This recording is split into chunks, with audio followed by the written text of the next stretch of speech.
వాళ్ళని ఏమంటారో ఏమో తెలుస్తలేదు, కానీ చెట్టు నిండా ఎంత అందంగా ఉన్నాయో. చెట్టు నిండా చాలా అందంగా ఉన్నాయి. ఈ కాయలే వస్తాయేమో పెడితే మళ్ళీ.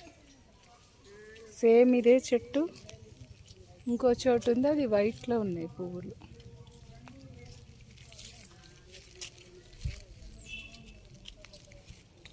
చాలా బాగుంది పువ్వు, అక్కడ దాకా వచ్చింది ఇంత బాగా. ఈ చెట్టు కూడా చాలా మంచిది. ఇది పారిజాతం లాగా పొడుగు కాడ ఉండి, తులసి కూడా మంచిది దేవుడికి. తులసి కూడా పెడదాము. నల్ల తులసి చాలా మంచిది, కృష్ణుడికి దొరికింది మనకి. Thank you. ఓం నమః. ఇది మొదస్తే మంచిది అసలు.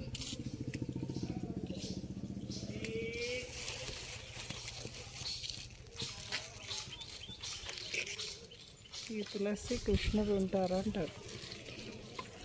మరి తెలియదు.